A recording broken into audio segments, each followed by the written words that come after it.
My name is Amy Filio, and I am making a plea for help. But it's not just for myself. It's inadvertently going to help other people around me in my community. I currently live in a hotel in Florida. After almost a year ago to the day, I became homeless for the fourth time in my life because I was staying with people that claimed to not only be friends, but to be family. And those people weren't living right. Alcohol, cocaine, marijuana pretty much ruled every single day. And I was there, part of that group, until I saw my own behavior and the behavior of those around me. I had been living in a group home, and these quote-unquote friends, family members, approached me because someone they were living with was going into a nursing home, and they didn't have enough income to stay where they were at the time. So they wanted to know if I wanted an opportunity to get out of the group home and move in with them. And I did. And for the first couple of months, it was okay, until I started witnessing certain behavior.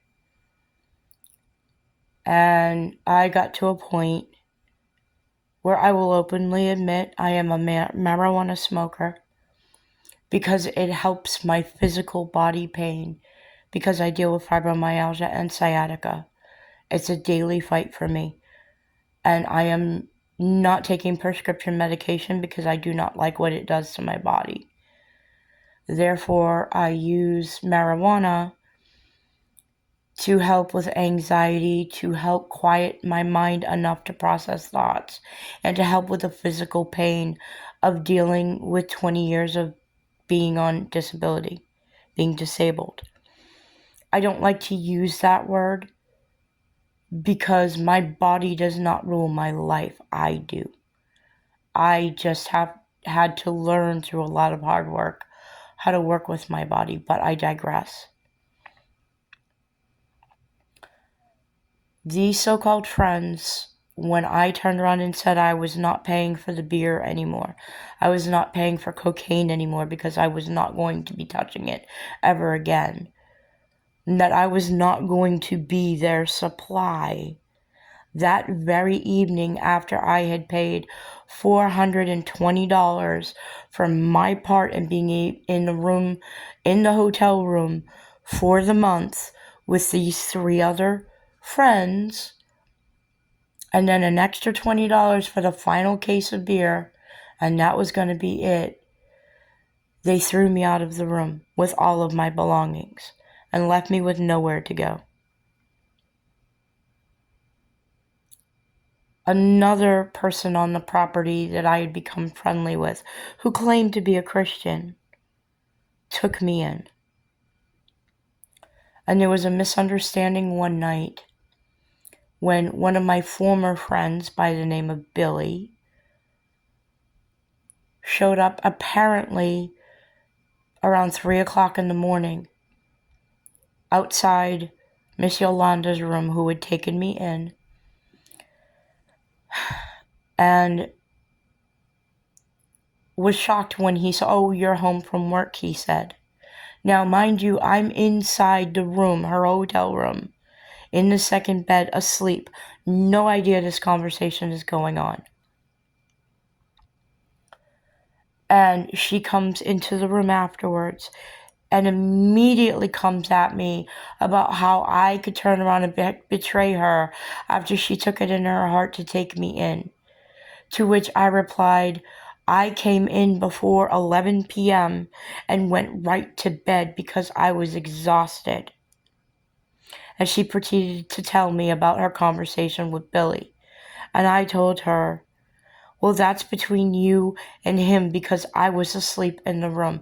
I did nothing behind your back to betray you or myself. And of course, I was not believed. So I was asked to leave, to which I did. I took what little belongings I had. I went over to the Shingle Creek Park that is attached to the Welcome Center here in Kissimmee, Florida. And I was there for 10 days, sleeping on one of the covered benches in the park, afraid, not knowing what I was going to do or how I was going to make it through. But that experience forced me to turn to God, even closer than I already had been. And God was always essential and has always been a central figure in my life. I'm not going to go too much into my past right now, but let's just say there have been times in my life where I felt like God was the only one that loved me or believed in me. More so than I ever believed in myself. I'm not saying that to get sympathy. I'm saying it so you can understand where I was mentally, emotionally, and spiritually at that time. Living in a park, afraid people were going to steal what little belongings I had. Not knowing how I was going to eat, how I was going to find a stable roof over my head. And being betrayed by people that were supposed to care about me. Which, I'll be honest, is a long laundry list of people I've dealt with throughout my entire life. And I'm 50 years old. I've known betrayal most of my life. I've fought with debilitating depression most of my life. Days where I didn't want to wake up. And about 4 years ago, I started my soul journey, my ascension journey. Searching for something bigger than myself, an understanding of why I'm here and what my place is in this life. And I finally discovered what that place is, what my purpose is. And it's in jeopardy right now, and I'm reaching out for help in any and every way that I can. I'm not sure how clear this video is because my phone that I'm recording this on, the screen is very cracked. So I'm not sure how well I'm being seen, but it doesn't matter what I look like. What matters is my words. And I'm making a plea for help. It's taken me a year, almost to the day, to get back on my feet, to gain a stability I have never known in this lifetime, standing on my own 2 feet.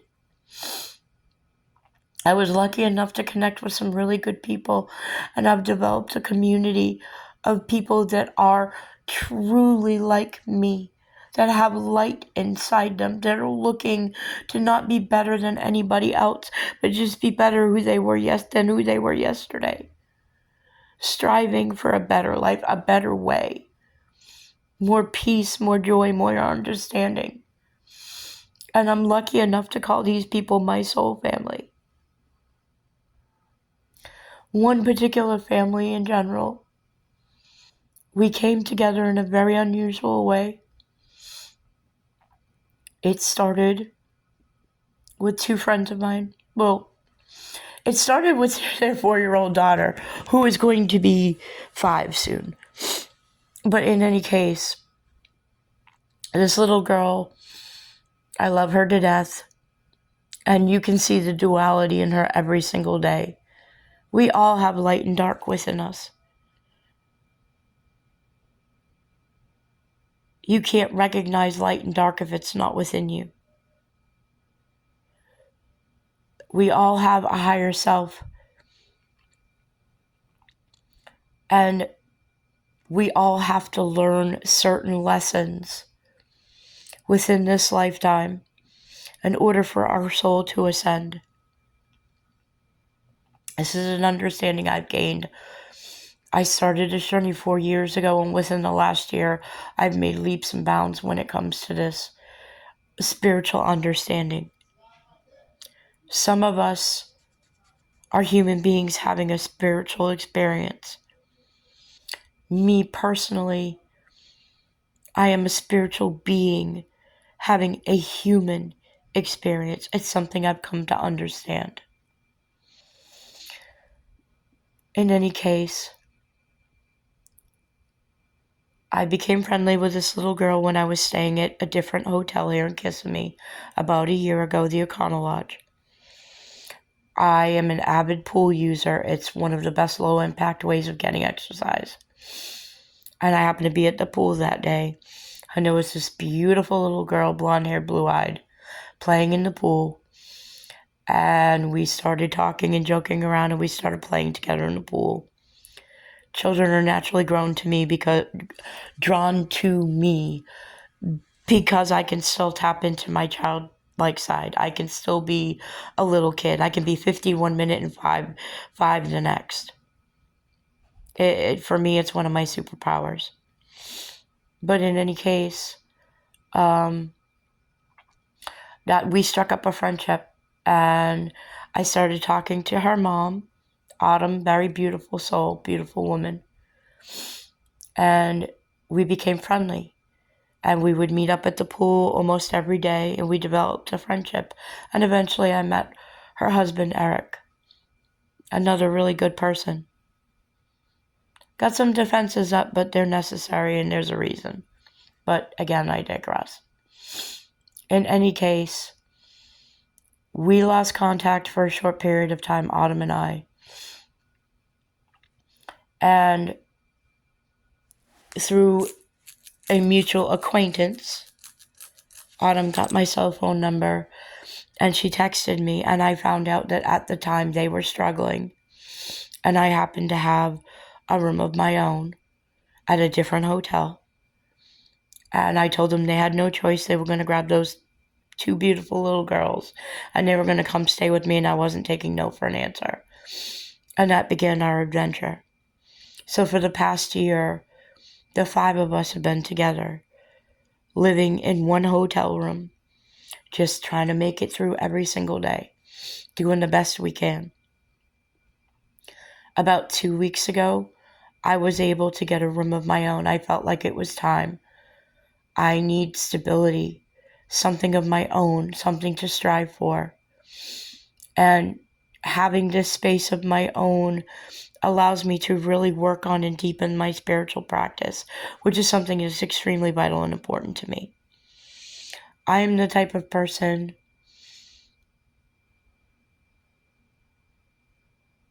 I'm often referred to as an angel or an earth angel. There is a wide community of people that does believe in angels, but what they don't understand, most of them, is that angels walk among us. There are those of us that are spiritually tapped in enough to understand our place in this world, the divinity that lives within each of us. And that if you start to seek it, you'll find it. You'll find the answers you're looking for. Which is the journey I began so many years ago, and I've been strengthening and working on. I was able to pay for my first 2 weeks here in this room by myself. I am paid up until Tuesday the 15th, and then I need to try to pay for as much time going forward as I can. I'm on disability. I'm looking to change that. I would like to start my own business, a jewelry making business. I know how to do it. It would be an income stream on the side. I would just need a small amount of money to be able to get it started. But I'm not even asking for that right now. That's an eventuality. What I need help with, in all honesty, is to at least get myself through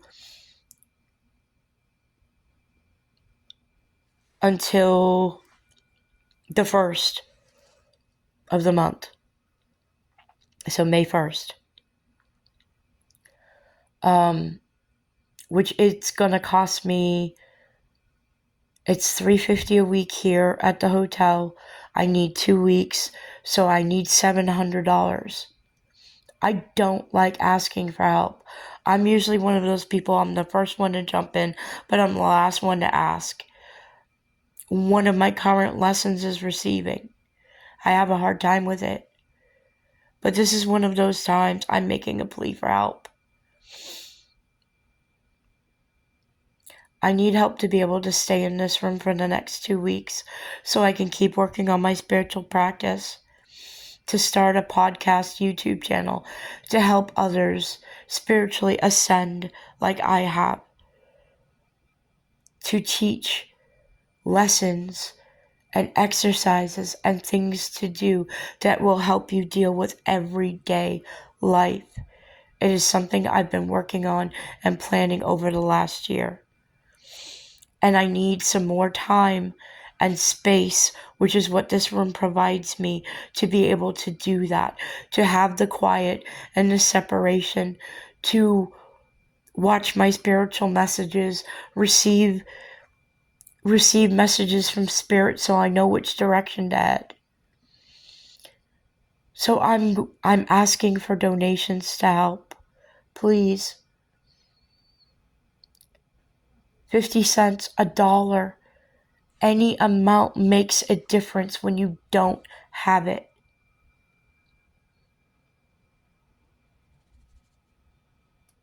I don't like asking for this. But again, it benefits more than just myself. Because at this time, helping me stay in this room also provides a babysitter for my friends when they're working and they don't have somebody to watch their children. It provides me the opportunity to keep being of service to those here in the community at the hotel who have been dealing with homelessness and struggling with day-to-day life, how they're going to feed themselves, how they're going to continue keeping a roof over their head. Hotel life is extremely expensive. Here in this hotel, I don't even have a kitchenette. To pay from the 1st of one month to the 1st of the next month costs $1,300. I receive disability every month, but I barely make more than that. I make $1,394 per month, which after paying for my room will leave me $94 to keep a cell phone so that I can keep in touch with businesses, doctors, appointments, everything I need to do, as well as any transportation needs, because where I'm disabled, I don't have a vehicle. I'm working on getting my license.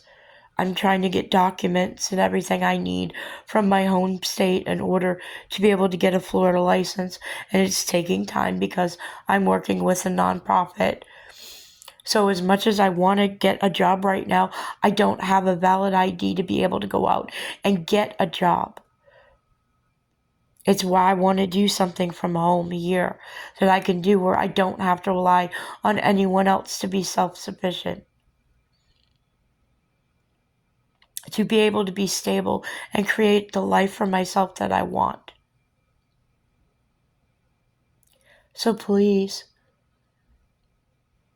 I'm asking 50 cents, $1, $2, anything to help me be able to stay in this room, provide babysitting services when my friends need it, try to be an example in the community I live in through the life that I lead and the people that I give service to, whether it's food that I can spare, clothes that no longer fit me, a shoulder to cry on, somebody to vent to, somebody to talk to. I'm able to accomplish all of those things here every single day. And I don't do it looking for any type of credit or anything like that. I just simply love to help those around me. But I am asking for help with the $700 I need to come up with in order to be able to stay in this room and being able to be of service to others, grow spiritually, and take care of myself. Continue to be the stable person I'm trying to be while also serving my divine purpose. So please, if there's anything you can do, in the description box of this video, I'm going to attach my PayPal information so that if you can donate, please help. Because again, it not only helps me, it helps those around me as well. I'm not just asking for myself, I'm asking for all of us. Yes, it happens through me, but the more I'm blessed, the more I'm able to pass those blessings on to others. If the donation amount reaches beyond $700, I'm gonna find ways to help the community around me. Those that are struggling to put food on their table. Other people I know that are struggling to be able to keep paying for their room. That are good people, but are struggling like I am. Ways to uplift people and show them that there is still goodness and light in this world. To lead by example. So I'm asking for any help that you're willing to provide. And I'm thanking you in advance for whatever help you are willing to provide. There are no human words to describe the gratitude I have for not only God's belief in me, my guardian angels that walk beside me, my spirit guides that guide me each and every day throughout each and every day, my intuition, spirit, my ancestors, my highest self that helps me strive for a better day each and every day. So I'm saying thank you in advance, but thank you doesn't even begin to cover what I truly feel and what our help that you're able and willing to provide. So thank you. Not only from me, but my friends and the community I live in. Thank you.